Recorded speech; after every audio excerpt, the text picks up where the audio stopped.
বাবা মায়ের সঙ্গে গ্রামের বাড়িতে ঘুরতে গিয়ে বছর তিনেক আগে নোয়াখালীতে আমেরিকা প্রবাসী সালমা আক্তারের দেখা হয় ইনুজ জাহেদ নামে এক তরুণের সঙ্গে। পরে ফেসবুকের মাধ্যমে যোগাযোগ হয় দুজনের, পরিচয় থেকে প্রেম, আর তারপর বিয়ের সিদ্ধান্ত নেন তারা। তবে বাধা হয়ে দাঁড়ায় মেয়ের পরিবার।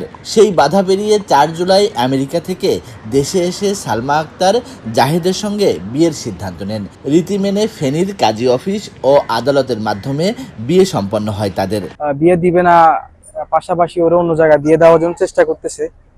তো তখন আমরা দুজনে মিলিয়ে ডিসিশনটা নিয়ে আর কি, যে আমরা বিয়ে করে নিব। আমরা কি কইছি, আমরা 4th জুলাইতে আমরা বিয়ে করছি। বিয়ের পর সালমা জাহেদ দম্পতি সময় কাটাতে চলে আসেন মালয়েশিয়ায়।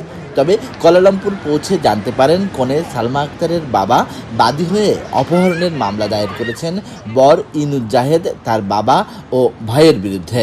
ছেলেকে খুঁজে না পেয়ে 70 বছরের বৃদ্ধ বাবা আতাউর রহমানকে ধরে নিয়ে যায় পুলিশ, পাঠানো হয় জেল হাজতে। আমার আব্বা ওই জেলে নিয়ে গেছে আর কি, জেল থেকে কোর্টে চালান করে দিছে। তো এটা মিথ্যা একটা এলিগেশন দিয়ে আমার আব্বাকে হাজতে নিয়ে গেছে, এখন পর্যন্ত কষ্ট দিতেছে আমার আব্বাকে। আমি চাই একটা সলিউশন, যেহেতু আমার হাজবেন্ড আর আমি একটা ডেঞ্জার আছি। এদিকে নিজের ও স্বামীর নিরাপত্তার শঙ্কায় কুয়ালালামপুরের আমেরিকান দূতাবাসে লিখিত অভিযোগ জানিয়েছেন সালমা আক্তার।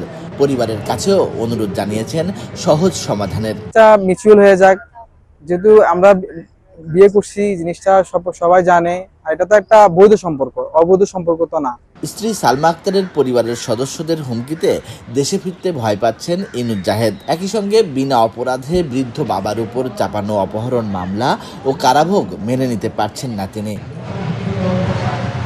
Mostafa Imran Raju, ৭১, Kuala Lumpur, Malaysia.